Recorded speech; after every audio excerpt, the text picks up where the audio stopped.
Yeah, it was a strange game.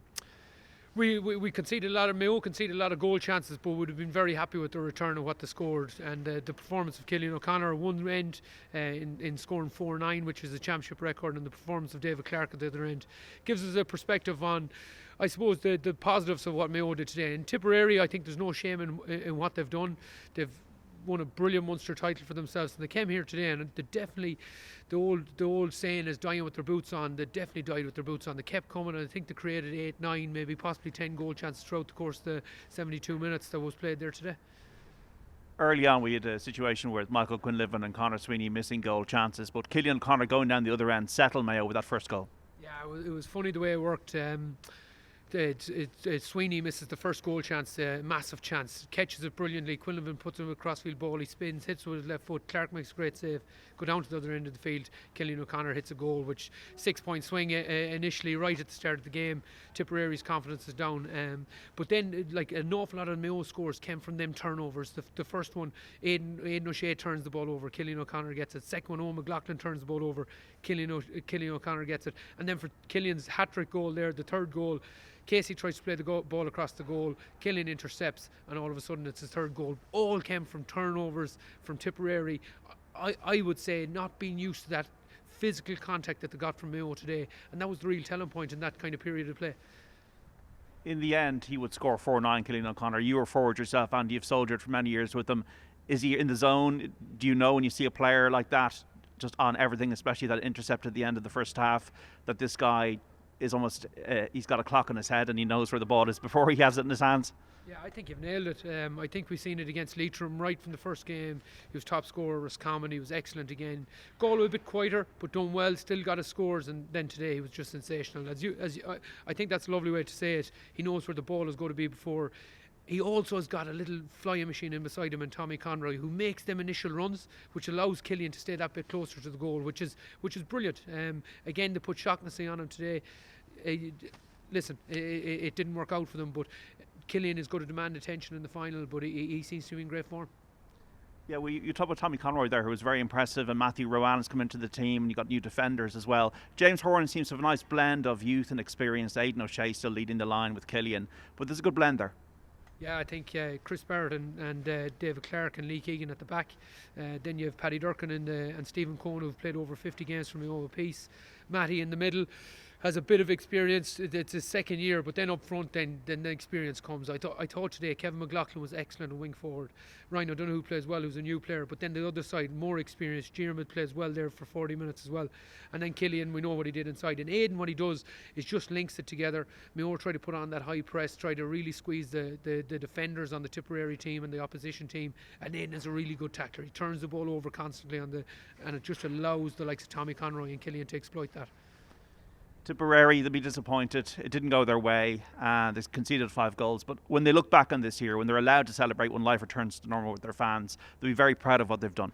Yeah, and I think from the goal chance they created today, they will take a tiny bit of heart out of that. They'll say, okay, we need to tighten it up at the back, but look what we can do the other side against a seasoned Division 1 team. Yes, got relegated this year in Mayo, but a seasoned Division 1 team, one of the best teams over the past decade around the place. And Tipperary can come in, create 8-9 goal chances. Going back to the Munster final, I think when Cavan and Tipperary look back on this year, they won't be remembering last night against Dublin. They won't be remembering today against Mayo. They'll be remembering Cork down in Páirc Uí Chaoimh, and they'll be remembering against Donegal up in Armagh. Just 2 sensational days that we were lucky enough to witness ourselves, and it's I think that's going to be their big memory from 2020. And like if they can build and they can develop, they now see the standard they need to get to. Now they can kind of move on to the next phase. It is quite scary how good Dublin are at the moment, going for the 6 in a row. Yeah, they've been that way for quite a while. The difference is the teams come and they really have a go at them, and then they need to go back and they need to build again. So Mayo now are in the building phase, but now need to play Dublin, who have stayed at that constant, aggressive performance level. They've lost managers between Gilroy and Gavin now onto Desi Farrell. They've lost players like Rory O'Carroll, Ger Brennan, the Brogans, Connolly, Jack McCaffrey. Michael Darragh Macaulay is in Togan at the minute. Like they've just this wealth of talent, and they seem to be still going on this constant. Is it a big battle for Mayo? Yes. Do you want to be there to give it a go and maybe be that team that turns them over? 100%. This Mayo team are going to love the next 2 weeks of training. They're going to go at it as hard as they can. if my head is talking, should Dublin have enough? Of course they should. My heart is telling me it's a Mayo team that definitely have a chance, and you'll just have to, I think, wait and see, give Dublin all the respect they need, and go out and play the game, and hopefully your star player, like what Killian did today, is able to produce the same level of performance again. You were preparing for All-Ireland finals against Dublin 2013, 16, 17, Andy. Mayo fans are absolutely fantastic. They've got such passion for the game, such hype, there's the ticket rush, all that kind of thing. But that not being there this year with no crowds, and that's really disappointing. Will that in a way though aid and help the Mayo players so they can just concentrate on the process? Yeah, you'd love to say it now because we're there. To me, that's part of it. It's part of the whole. The fact that the fans weren't here, the fact that you had to get tickets, the fact that there was a banquet. We lost to Dublin by a point in 13. We lost to Dublin by a point in 17. We brought them to a replay in 16. Were the fans the positive or the negative in that? To me, the Mayo fans are always a positive. They've came all around the country for them. Today, what they'd have done to being able to be here, to see Cillian O'Connor do a record score in the championship, a record score in the semi-final, for me, the fans add to this Mayo team. And I'd love them to have been here in 2 weeks' time. Unfortunately, it's not going to happen. Is it a benefit or a negative? I think it's the same for both teams. I think the Dubs live off the energy that the Hill gives them. Yes, it brings pressure, but yes, when they need it, that's what brings them. Mayo are similar. When the real need is there to lift a team, the Mayo fans have always lifted it. So there's both positives and negatives that I think both teams kind of lose and gain from what is of each. So yeah, I'd love them to be here, but unfortunately it's not going to happen. What would your advice be, Andy, given you've been in the cauldron against Dublin and it been so close and you've been unlucky and it just hasn't gone your way? These are your friends, these are your former teammates. What is your advice to them? What are the lessons you've learned over maybe the preparations and the tight games you've had with the Dubs in the past? Yeah, I think like going back to the old kind of, you can only control what you can control. Like Killian can only control what practice he puts in there. David Clark can only control in terms of what kicking he's going to do. Chris Barrett, who he's going to mark. Like you can only actually do what you need to do for your team and what instruction James gives them, and do that to the best of your ability. And that's what I'd be saying to them. Just focus now. Let's get back to training on Wednesday. Let's go again. Let's try to tidy up the defensive stuff a tiny bit so that Dublin aren't going through like Tipperary did. And let's be more clinical up front, because we had a few more chances there that could have been taken today which weren't taken. So as clinical as you can, hopefully get a bit of luck on the day and just tidy it up then at the back. There is a little bit of anger out there I saw on Twitter. Maybe that's just a Twitter social media toxic thing. But there is a big debate about the Dubs in the moment. The fact that they've had maybe a few iterations of this team now.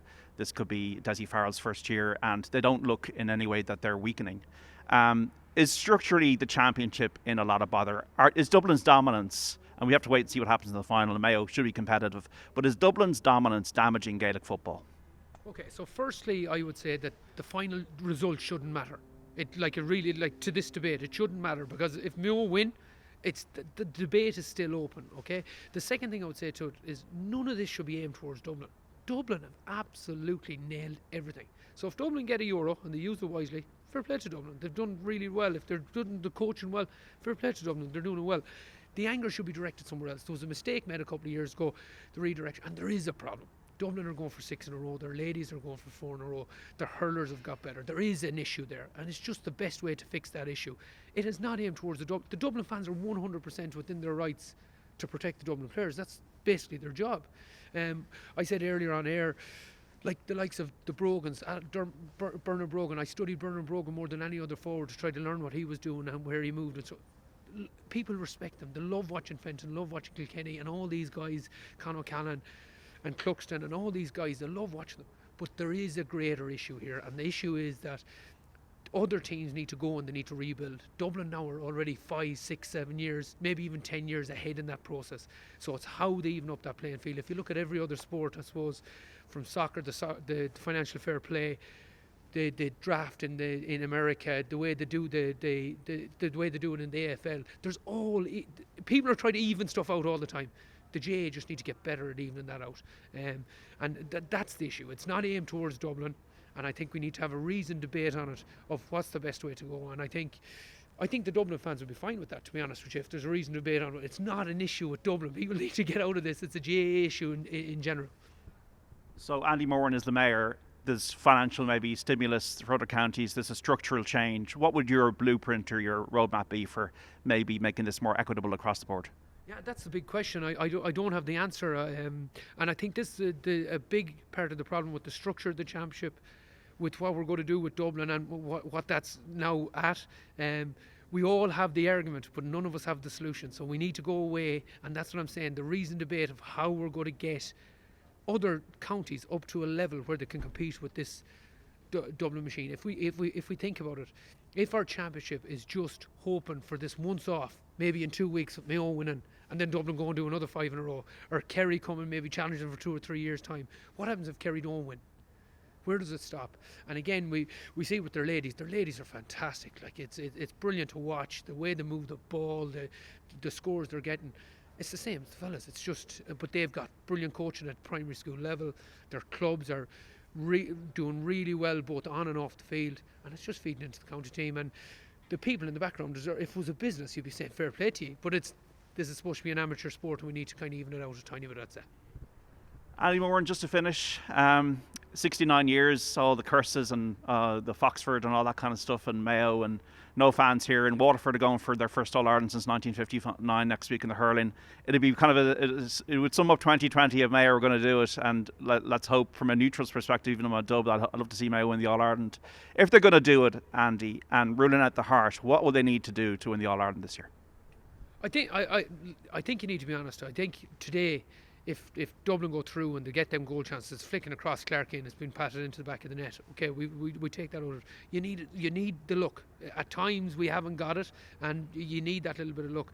But also you need to be really defensively strong, really close the space on these Dublin players. Don't be afraid to let Dublin have the ball for 3 or 4 minutes, because they're going to hold on to it. Be patient, take your time and get rid of it. You have to get a Cluxton's kick out as best you can, and on our kick out with David Clark and goals, it needs to be secure, and you need to be secure in possession all the time. So there's a few variants. The scoring rate has to be higher from everybody else. Killian, let's call it, Killian isn't going to score 4-9 the next year, get near it. So the scoring rate from the other forwards, Tommy Conroy getting 4 points today was excellent, but we need the other forwards to get a tiny bit more. Paddy Durkin has 4 opportunities today. We need Paddy to go from 1 out of 4 to at least 3 out of 4. You know, all them chances have to get over the bar. But if you do that, you have a chance. The key metric always in this is, can Mayo get to 20 points or above? And if you have, you give yourself a chance against Dublin. If you don't, you've no chance, because they're going to get to that mark. So get to 20 points, get a few goals on the board, see where it takes you, and then listen, we'll see. Andy Moran, we never know. All we can do is wish you the best of luck on Saturday the 19th. Thanks very much.